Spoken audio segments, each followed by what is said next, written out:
Good evening, everyone. I'm Frank Stanisci of Candid Frank Live, where you'll find us airing our views here on the Spanglish World Network on Zingo TV channel 250.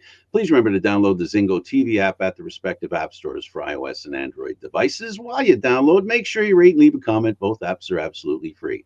Zingo TV is available on Google Chromecast, Amazon Fire, Fire TV sticks, Roku sticks, and also on all smart TVs 2016 forward. Now on Candid Frank Live, joining me as usual is Aaron William Freeland. Aaron, how you doing, sir? Doing well, Frank. How are you? I'm doing great. All I got to do now is I had a problem with my computer again. We do these updates. How do you like the updates and how they work for you? In general, I'm not a fan. I have one that actually freezes my clock at the bottom of the page, which is why I'm sometimes late because it doesn't, it just freezes. And I won't know it's frozen until I actually mouse over it. So, there have been occasions Exactly. where I've almost missed the show. Well, thank goodness you haven't. So, Yep. and I appreciate the fact that you're here. And for me, it's whenever I do it, it seems that just before I do it or right after I do it, the computer doesn't work. The documents take, there's been a few times, as you know, that I have not come on the air or met you without difficulty getting to the point where we're here. I've done shows without the documents. It's just, and every time after the update, it's like the computer has to be rebooted at least twice for me before the computer gets back to normal after one of those major updates. Yeah, it seems to be an ongoing issue. And unfortunately, sometimes it seems like Windows manages to break everything even more every time there's an update. And I'm puzzled Absolutely. as to how they manage to do that. Yeah, you're right. You're totally right. Okay, listen, the top story today, in my mind, the ones that you sent, is Canada signs a $20 billion compensation agreement on First Nations child welfare. Now that was one that popped up a little bit later for me, but most definitely, it's a $20 billion settlement agreement to compensate First Nation children and families harmed by chronic underfunding of child welfare. The Assembly of First Nations and plaintiffs in two class action lawsuits agreed to the deal, which also accounts for the government's narrow definition of Jordan's principle. Indigenous Services says the settlement is the largest in Canadian history, and the $20 billion accounts for half of an overall $40 billion deal that aims to reform the child welfare system, including 5-year funding for the First Nations Child and Family Services Program. Now, it's not settled yet. The deal must still be approved by the Canadian Human Rights Tribunal and federal court. But as it stands now, Chief Cindy Woodhouse says in a statement she's proud of this historic milestone for First Nations children and their families. Excellent. I'm glad they're happy. And, it's the old saying, I hope, it is my hope that this is money that is going to be used to not just prop up today's children or make up for yesterday's children, but to deal with tomorrow's Native children. We know that there are a lot of issues. Look, I'm not an expert on it, but what I do know is, and I do care, and that is that I care about, our Native people who, I don't think through any fault of their own, have somehow been ushered into a situation that breeds a lot of unfortunate things going on from within, even not just from the outside, as we've heard with the RCMP, and then in places like Manitoba, where there's been issues with disappearing young women, young Native women. It's my hope that what they do here is something that builds a foundation for the kind of self-respect that they deserve. And I think that is the biggest thing we can offer a people who are going through a troubled time, and that is self pride and an ability to fend for themselves on a prolonged schedule. Mm-hmm. So let's hope that's what this does, and this is the beginning of that. So let's go to the Canadian Football League, and the Elks storm back to stun the Ticats for their first win of the season. So in this case, Hamilton is still perfect. So I'm glad to see that they're maintaining their record so far this season. But yeah, with two touchdowns in the Hoping like fourth a true quarter, Argo fan. two touchdowns in the fourth, the Elks managed to come back and take a 29-25 win Friday night at Tim Hortons Field. They were down 22-9 in the third quarter and came all the way back to win it. So glad to see that. Yeah, good for them, and they did it with a young quarterback, another Canadian. It's always good to see Canadian quarterbacks, and this season is the year of the return of the Canadian quarterback. We've had a lot of false starts with some young Canadian quarterbacks, and unfortunately, they haven't been able to really assert themselves in the position. Now we have one that is off to a great start, and another we just talked about in Edmonton. So let's see what happens. And then, of course, there was the game last night, which we were both at, where the Winnipeg Blue Bombers came out of the gate in a hurry, while the Argos stumbled out of the gate. It looked like it really looked like a comedy of errors out there, Aaron. Oh, it really did. It was not pretty to say the least. I mean, we were down 17-3 at the half, but at that point, it seemed like the roles reversed. Winnipeg basically shut themselves down, closed out with 6 points in the fourth quarter, nothing in the third, and the Argonauts came on with 19 points. We were one PAT away from going to overtime, but unfortunately, and this is something that we talked about in the pre-show, Frank. There seems to be something about the south end of the stadium that's disconcerting for kickers. We saw it 2 weeks ago when the Alouettes managed to shank it Same at way. the Argonauts home opener. Yeah, same way, same end of the field. Yep. So I'm curious to see where that goes. I'm wondering if there would be a way for us to get down on the field somehow to take a look at that. Oh, You've probably got a better end than I do, right? I've So, asked already. I've asked already. what'd they say? Well, well, not no, I don't think so. No. Yeah. But I'm curious, and aside from those two incidents this year, there was also last year. There were three victories the Argos got on bad kicks by opponents, and all three of them, I believe, if recollection's fair, and if my old age isn't kicking in too hard, they were all on that end of the field. There's something on that end of the field that causes these kickers, like it's not that they're missing by inches. What we saw yesterday is the same thing. They're missing, it's like there. I don't know if there's maybe a buried dog over there or something, or a witch was buried there or something. I don't know, on that end of the field, because it's just it's crazy how terribly good kickers have been from that position. This isn't the first good kicker that did that. Part of my thinking is this: the Sun wasn't necessarily. I mean, going into that side of the field, you should be able to see the poles better because they should be backlit by the sun, right? With everything being the same, it should definitely be easier to kick into that end as opposed to kicking into the other end where the giant TV screen is. But for some reason, the South Side curse seems to continue. I wonder, the other thing is, I wonder if the texture of the grass at that point in that general location is different than it is, in other locations. I don't know. You know what I mean? Like the consistency of the soil and or the grass, because it's like they're missing the ball. They're missing the ball. It just it's crazy. Now, I'm not making excuses for the Argos because they lose the game because of that. They all play on the same field, and it's not like hockey. You don't change ends. Well, you do change ends, but not like hockey. And in football, you're marching up and down the field. Yeah. So anyway, so that was something to concern ourselves. Here's something. Another topic. Moving over to Hockey Canada, and Mete denies involvement in the alleged sexual assault. The 2018 Canadian junior team. We talked about this in the last show, Aaron. Until we know who actually was involved, they're all involved by virtue of nobody's mentioned. So it's got to be one of those guys. So the whole list of them now are under the microscope, if you will, or the pall of the situation, which is appalling. Well, Victor Mete's location could actually be relatively easy to ascertain, just simply by going back and checking his social media. He claims that he was actually in Jamaica at that time with friends and family, and only learned of the situation through Yeah. media reports. It's easy enough to go back to his Instagram and see any pictures that he put up from June 2018 and figure out exactly where he was. I don't doubt that.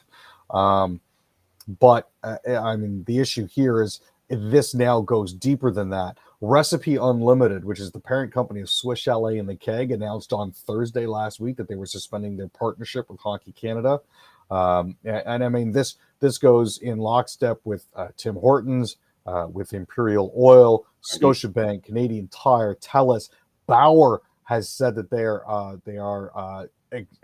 find the allegations extremely disturbing, and they're closely following the facts of the situation to determine next steps for its partnership with the national sports organization. So again, the rabbit hole keeps getting deeper and deeper. The repercussions become more and more far-reaching. This is a very damaging time, and a very troubling time for Hockey Canada. They need to clean house, get themselves in order, and make sure that repeats of this never happen.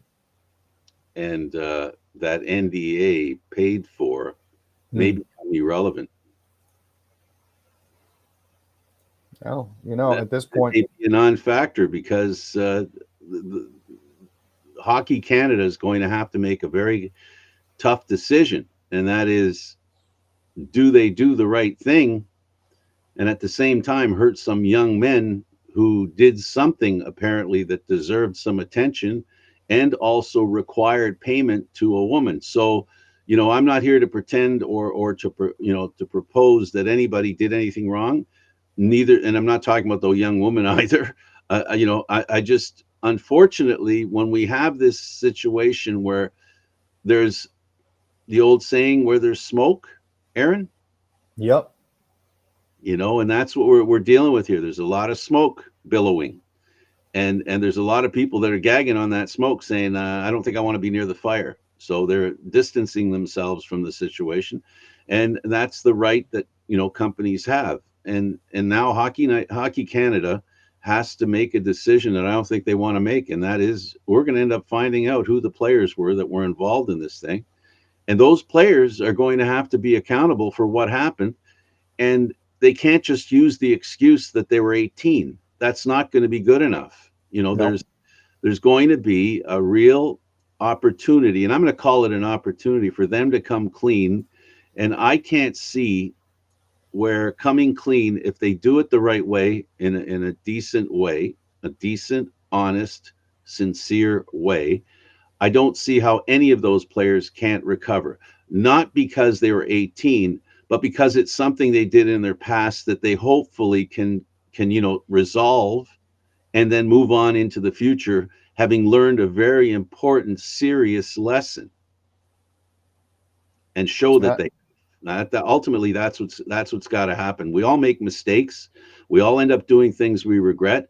It is my hope that we all sincerely either apologize or try to make up for what we did, and then hopefully everybody else goes, okay, I've made mistakes in my life. Am I going to tar and feather this young man for the rest of his life because of a mistake he made? Not because he was young, but because of a mistake he made in the past, that it's going to stain his whole future. I don't think that's right either, Aaron.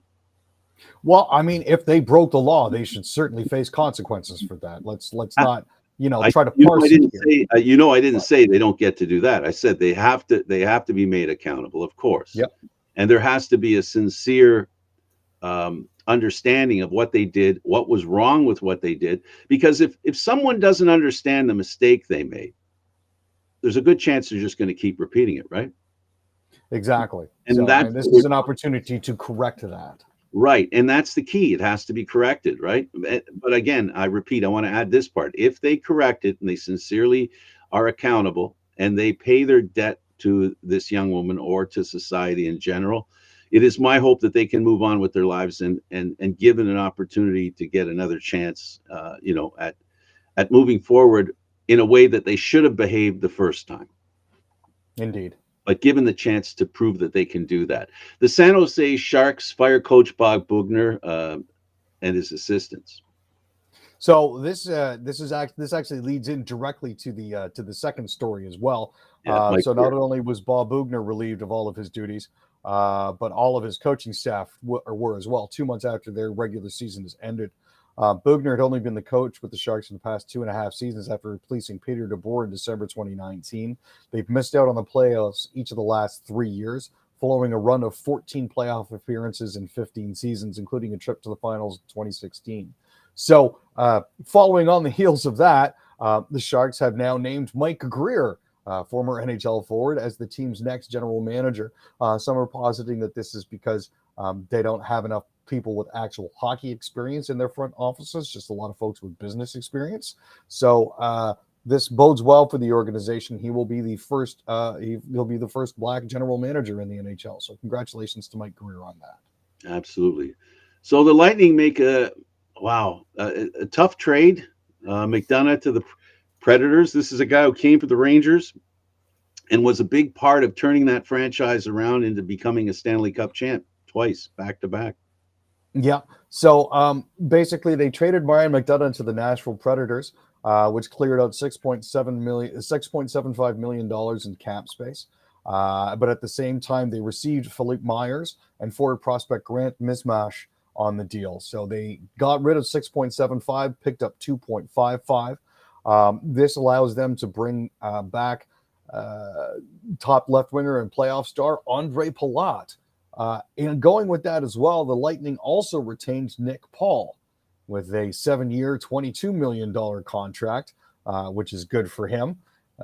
Paul's first 2 playoff goals ever came against the Maple Leafs in Game 7 of the first round of this year. So Toronto fans will be familiar with him. But he's going to be making $3.15 million for the next 7 years under his new contract. The Panthers' Duclair has surgery to repair his Achilles tendon. So this is something that's apparently been a long time coming. They announced on Saturday that he's expected to return mid-season 2022-2023. Apparently, he injured his left Achilles tendon in off-season training. Now, he's coming off his best pro season, set career-high goals with 31 goals and 27 assists, helped them win the President's Trophy. He's going into the second season of a $9 million 3-year contract that's currently one of the best bargains in the NHL. So if they put him on LTIR, they could use this $3 million salary cap hit for other moves. So this benefits them and also benefits Duclair because there won't be any pressure on him to come back. Bruins get a new coach. Not an old name, but a new coach.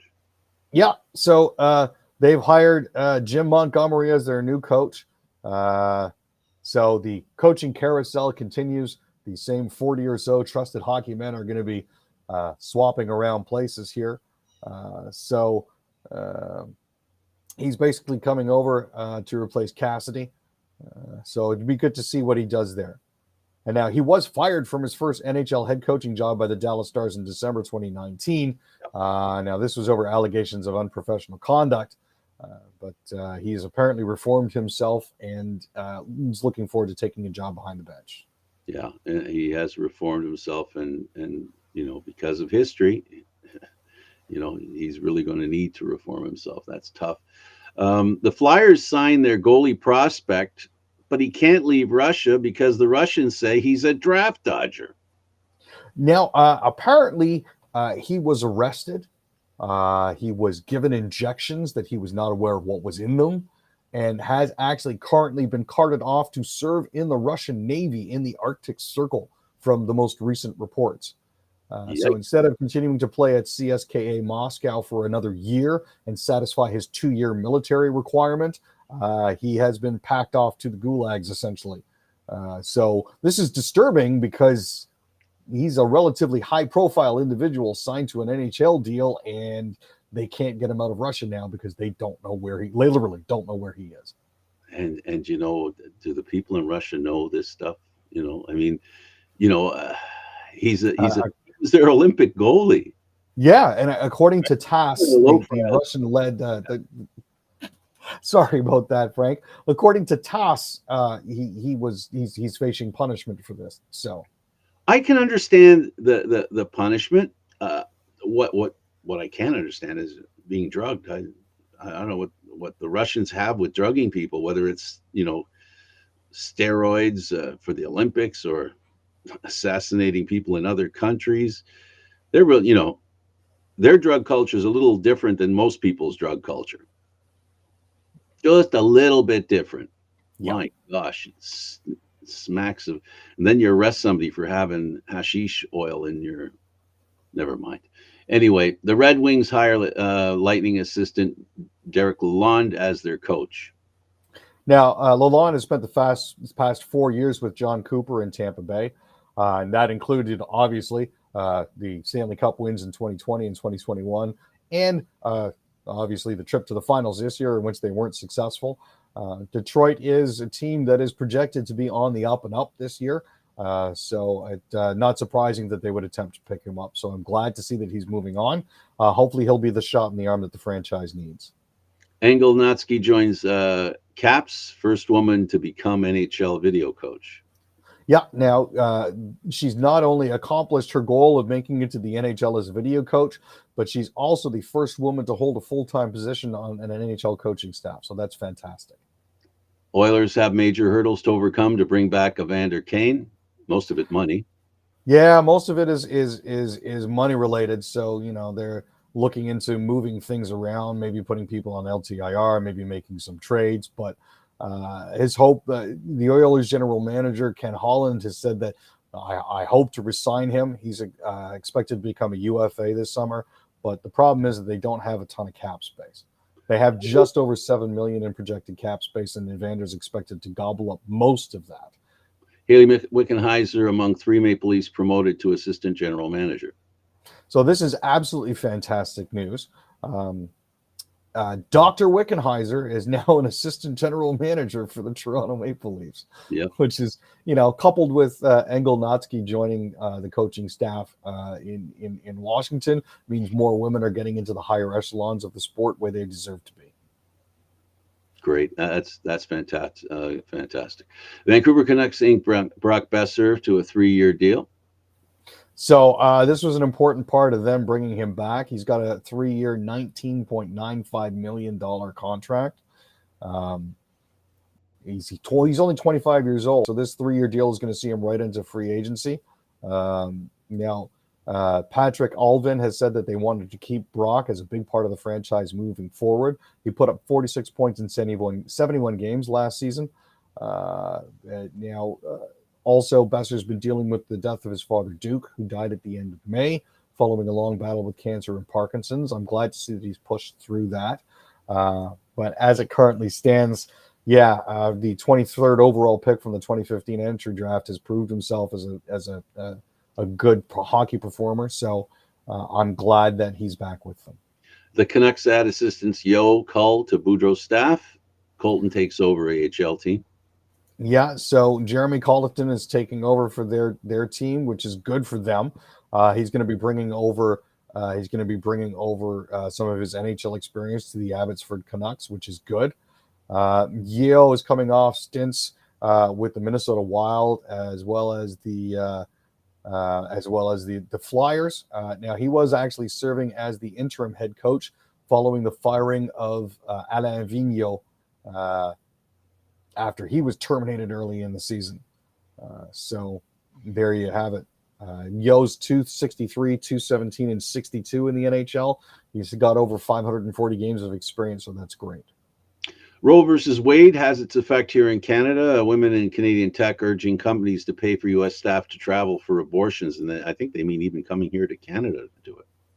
Yeah, there is talk of that. Now, it's important to note here that some of the people that signed off on this letter include Real Ventures managing partner Janet Bannister, Borrowell co-founder Eva Wong, Willfil CEO Aaron Berry, and Summit Nanotech CEO Amanda Hall.